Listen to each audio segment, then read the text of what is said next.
These are some of the headlines. This is Democracy Now!, democracynow.org, The War and Peace Report. I'm Amy Goodman. And I'm Aaron Maté. Welcome to our listeners and viewers. Well, 10 years ago this week, a defining moment occurred in the Bush administration's push to invade Iraq. February 5th, 2003, then Secretary of State Colin Powell addressed the UN Security Council and made the case for a first strike on Iraq. Powell presented satellite photographs, tapes of intercepted conversations between Iraqi military officers, and information from Iraqi defectors and people seized in Afghanistan and elsewhere since 9/11. Powell's message was clear. Iraq possessed extremely dangerous weapons of mass destruction, and Saddam Hussein was systematically trying to deceive UN inspectors by hiding his weapons. This was part of Powell's presentation. One of the most worrisome things that emerges from the thick intelligence file we have on Iraq's biological weapons is the existence of mobile production facilities used to make biological agents. Let me take you inside that intelligence file and share with you what we know from eyewitness accounts. We have first-hand descriptions of biological weapons factories on wheels and on rails. The trucks and train cars are easily moved and are designed to evade detection by inspectors. In a matter of months, they can produce a quantity of biological poison equal to the entire amount that Iraq claimed to have produced in the years prior to the Gulf War.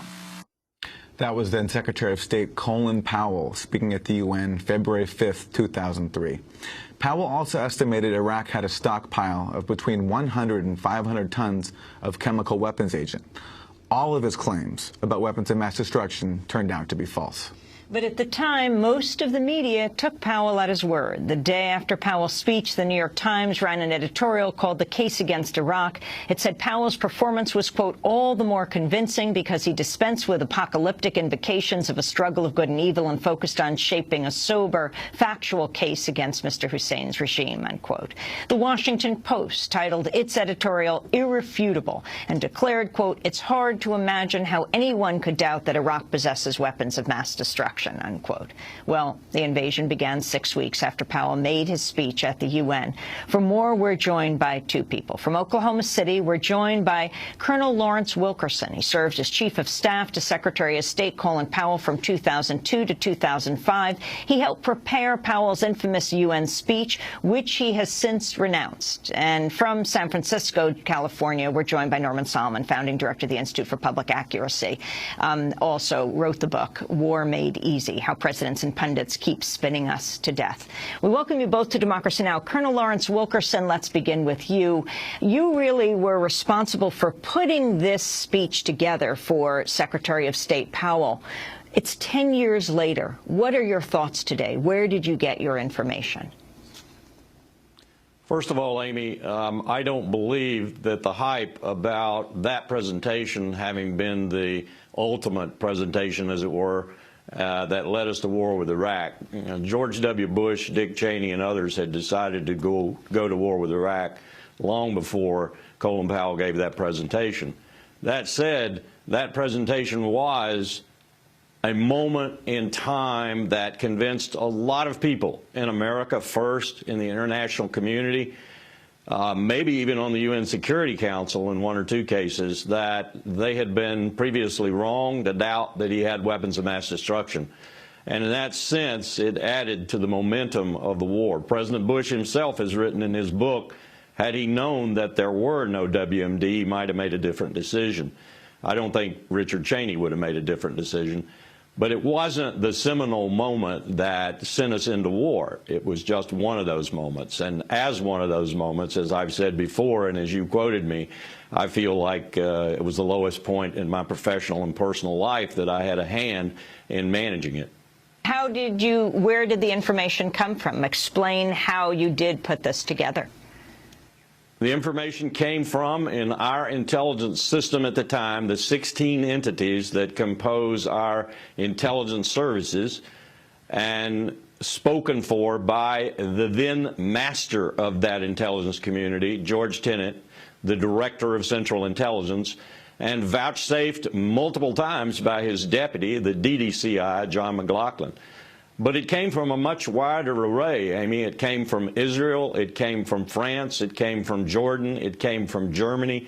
Indeed, it came from almost every intelligence service that at one time or another had fed into the U.S. process with regard to Iraq. And frankly, we were all wrong. Was the intelligence politicized in addition to being wrong at its roots? Absolutely. And the leader of that politicization was the Vice President of the United States, Richard Cheney. Now, Colonel, you've talked about how some of the intelligence actually came from torture. Can you tell us about that? The seminal moment as we were out at Langley and Colin Powell was getting ready to throw everything out of his presentation that had anything to do with terrorism, that is, substantial contacts between Baghdad and al-Qaeda in particular. As he was really angry. He took me in a room by myself and literally attacked me over it. And I said, "Boss, let's throw it out. I have as many doubts about it as you do. Let's throw it out." And so we made a decision right there to throw it out. Within 30 minutes of the Secretary having made that decision and instructed me to do so, George Tenet showed up with a bombshell. And the bombshell was that a high-level al-Qaeda operative under interrogation had revealed substantial contacts between al-Qaeda and Baghdad. In fact, they included al-Qaeda being trained by the Mukhabarat, the secret police of Iraq, in how to use chemical and biological weapons. This was a bombshell. Only later, much later, did we learn that this information came from Sheikh al-Libi, who was waterboarded, probably in Cairo, with no U.S. personnel present. We also learned that within days of his having given this information under torture, he recanted. We learned also that the Defense Intelligence Agency, having seen that recantation and having seen other data about how the information was obtained in the first place, had issued a burn notice on it. That is to say, this is worthless. Don't pay any attention to it. Later, George Tenet would say that due to a computer glitch, that burn notice, that DIA statement not to trust al-Libi, never was revealed to the Secretary. I want to turn to a clip from Norman Solomon's film, War Made Easy, about Colin Powell's address and the media's response. The film was narrated by Sean Penn. The clip begins with former President George W. Bush. Secretary of State Powell will present information and intelligence about Iraq's illegal weapons programs, its attempts to hide those weapons from inspectors, and its links to terrorist groups. The failure of American news media to check government distortion reached new heights when, on the eve of war, the highly respected Secretary of State Colin Powell appeared before the United Nations to make the case that there were weapons of mass destruction in Iraq. Saddam Hussein's intentions have never changed. He is not developing the missiles for self-defense. These are missiles that Iraq wants in order to project power, to threaten, and to deliver chemical, biological, and, if we let him, nuclear warheads. Today, Secretary of State Powell brought the United Nations Security Council the administration's best evidence so far. After Colin Powell's speech to the UN, immediately the U.S. press applauded with great enthusiasm. Did Colin Powell close the deal today in your mind for anyone who has yet objectively to make up their mind?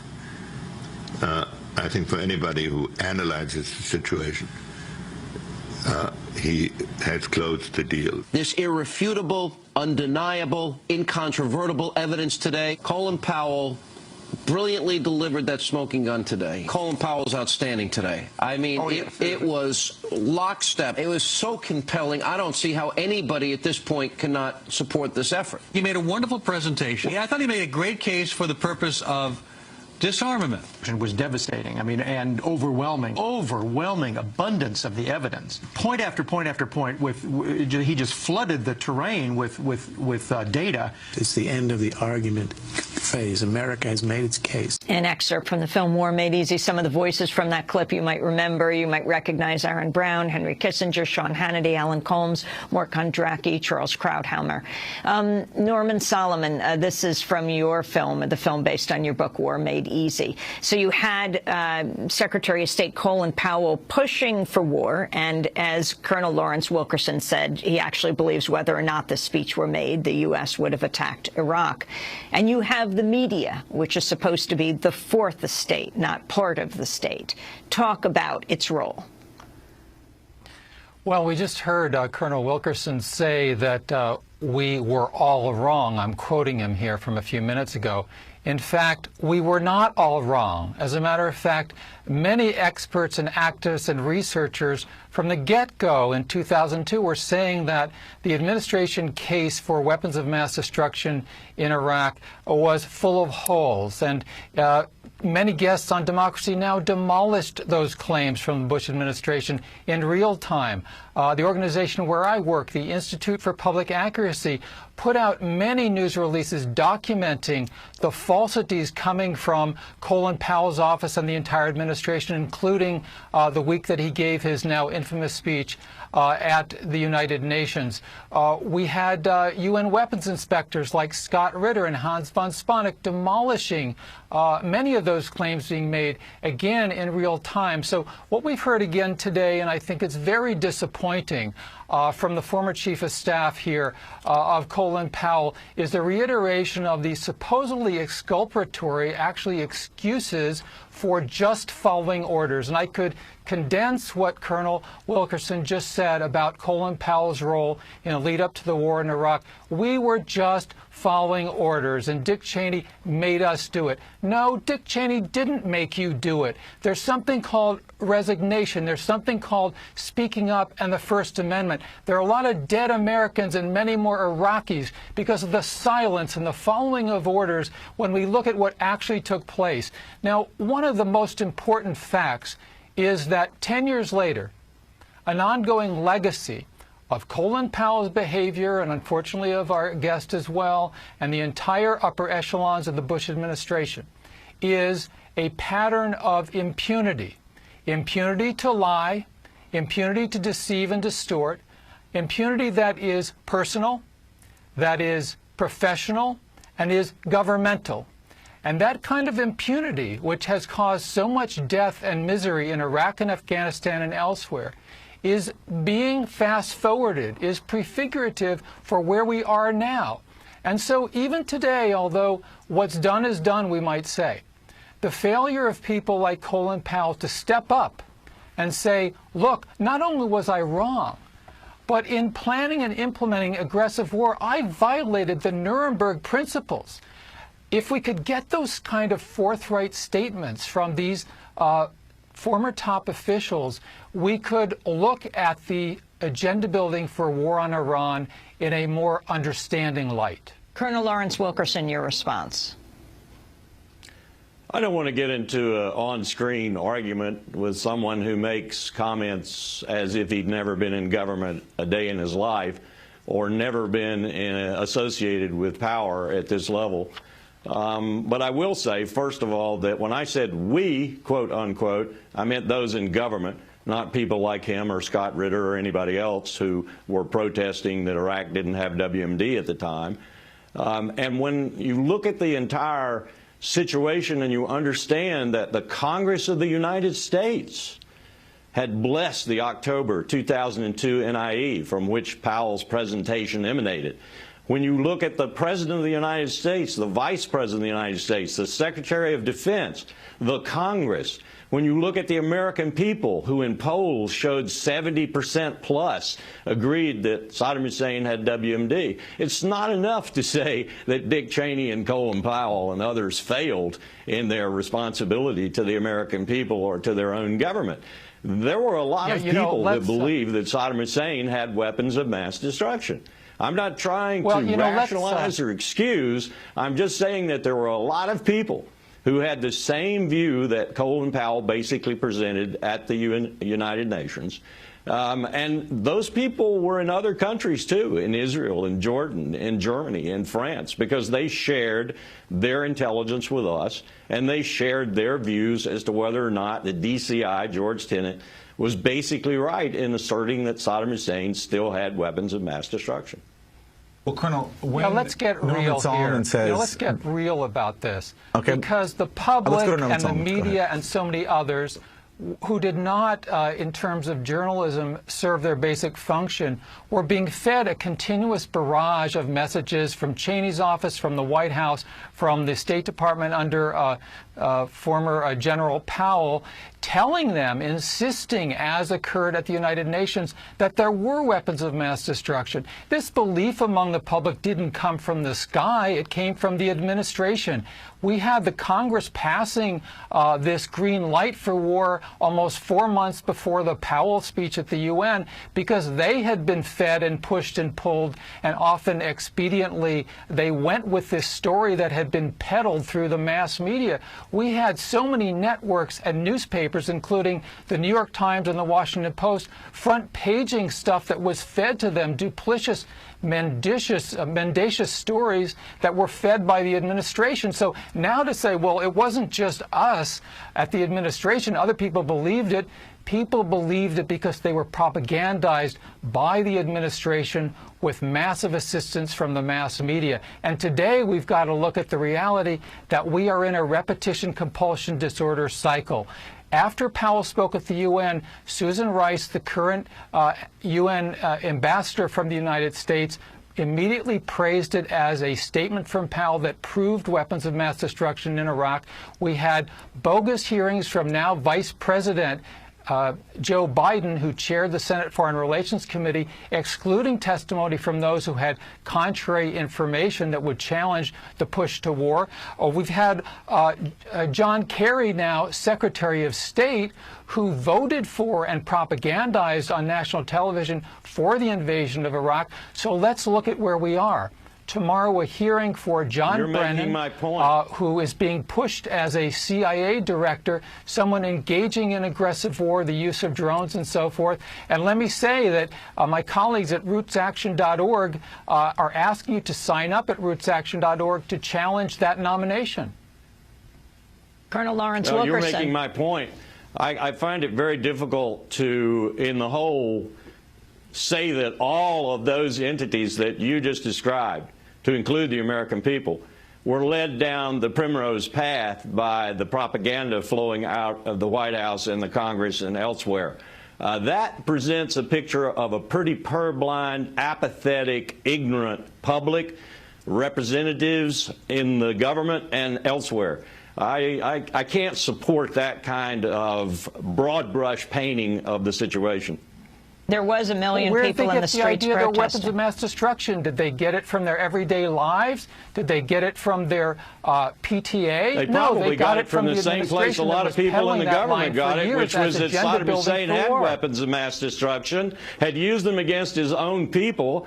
No one thought he would get rid of them, since his #1 enemy, Iran, was kept at bay, certainly in part because he possessed them. I think there was a pretty good feeling across the world, not just in the United States, that Saddam Hussein had weapons of mass destruction. And by the way, there is no question, I don't think, in anyone's mind that once the international sanctions were off Saddam Hussein, and once the international focus was off of him, he would go right back to building weapons of mass destruction again, including a pursuit of a nuclear weapon. So let's not make this too much of essentially a calumny on the American people, their representatives in the Congress, it's not a calumny on the American people at all. It's an accurate accusation that the administration of George W. Bush, which Colonel Powell, you thought for yourself, lied and deceived and spun for war continuously, and that's reality. Why weren't you influential in bringing the American people to believe what you believe? I wanted to cut in here. I wanted to cut in here, Norman Solomon, and actually read from the Downing Street memo. We know that was the case. Norman Solomon, I just want to cut in for a second. The presence of weapons of mass destruction in Iraq, as you know, Hussein Kamel, the son-in-law of. Okay, so let's step back a bit and look at what we knew at the time. There was a leaked document from the British government, and I want to get Colonel Lawrence Wilkerson's response to this. This was the internal records of the British government from the Downing Street memo. It says there was a perceptible shift in attitude. Military action was now seen as inevitable. President Bush wanted to remove Saddam through military action, justified by the conjunction of terrorism and WMD. But the intelligence and facts were being fixed around the policy. So basically, a government official in Britain reporting that the Bush administration from as early as 2002 was set on war. Lawrence Wilkerson. I think that's a fair approximation. Of course, I didn't know that at the time, nor did Secretary Powell know that at the time with respect to the specific comments from the British. But having studied what the British did, what Prime Minister Blair did, what MI5 and MI6 did, and others associated with this rush to war, I was first impressed by the way the British were going after accountability for their part in it. I'm now depressed by the fact that the Chilcot report, for example, seems to have been indefinitely postponed. I was eagerly awaiting reading it because I think the British have an even bigger problem than we do in terms of the way their parliamentary government, with a party in a majority like they hadn't seen in years, led that country to war, and led that country to war basically on the Prime Minister's assertions, fed by the intelligence community in the UK, that Saddam Hussein had weapons of mass destruction, even with such dramatic comments as, you know, they could be used within 45 minutes. The complicity of the UK in this business with the United States, despite the special relationship, bothers me as a citizen and as an admirer of the British. You know, we heard the administration use phrases like, we can't wait for a smoking gun to become a mushroom cloud. And Secretary of State Powell, as well as Colonel Wilkerson and others at the top of the administration, knew or should have known that was extreme duplicitous propaganda trying to stampede the country into war.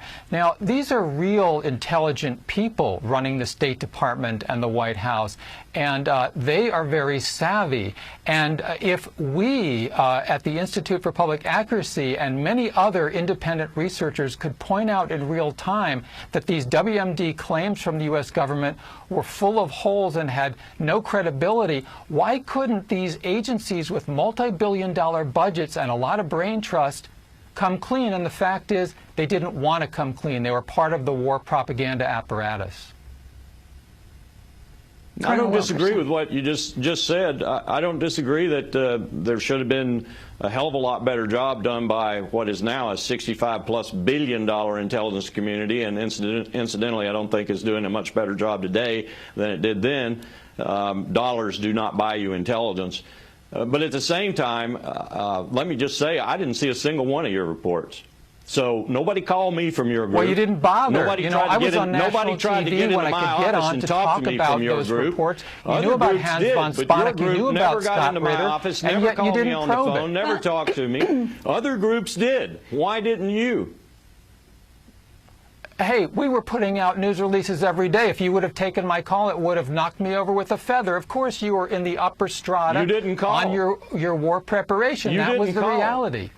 Are you saying Colin Powell would have met with us to talk about this information? It wasn't secret at all, as well you know. We met with inspectors from the previous INSCOM inspection team that had been in Iraq for a number of years.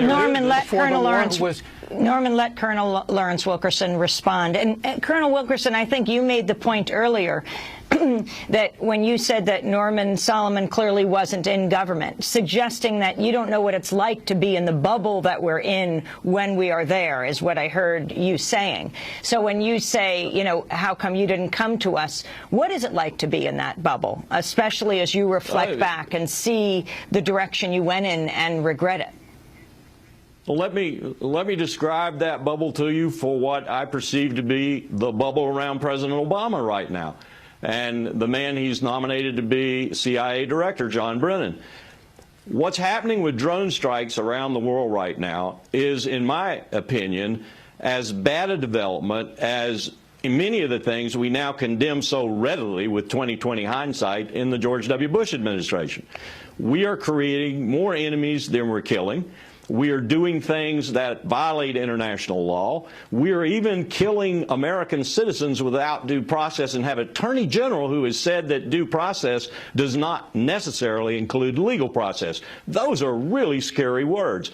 These things are happening because of that bubble that you just described. You can't get through that bubble. You can't get through the Brennans. You can't get through the Clappers. You can't get through the Hillary Clintons. You can't get through the Bob Gates and the Leon Panettas and penetrate that bubble and say, do you understand what you're doing, both to American civil liberties and to the rest of the world's appreciation of America with these increased drone strikes that seem to have an endless vista for future? This is incredible. And yet, I know how these things happen. I know how these bubbles create themselves around the president and cease and stop any kind of information getting through that would alleviate or change the situation, make the discussion more fundamental about what we're doing in the world. So, Colonel Lawrence Wilkerson, you're against the confirmation of John Brennan as Director of Central Intelligence.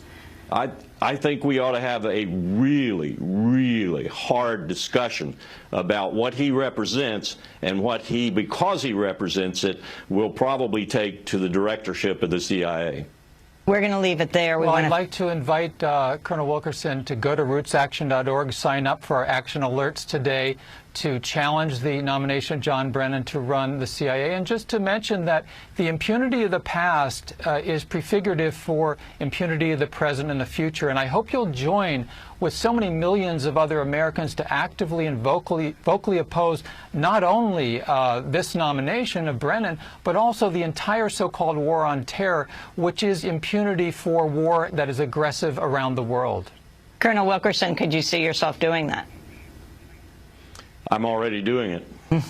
I want to thank you both for being with us. Colonel Lawrence Wilkerson served as Chief of Staff to Secretary of State Colin Powell from 2002 to 2005. Norman Solomon, Founding Director, Institute for Policy, Public Accuracy, co-founder of rootsaction.org. Among his books, War Made Easy, How Presidents and Pundits Keep Spinning Us to Death. This is Democracy Now! We'll be back in a minute. Thanks so much for watching this report from Democracy Now!, your daily independent global news hour. We don't accept advertising or corporate funding, but rather rely on donations from viewers like you. Please make your contribution by visiting democracynow.org. We need your support today to keep bringing you this hard-hitting, in-depth reporting.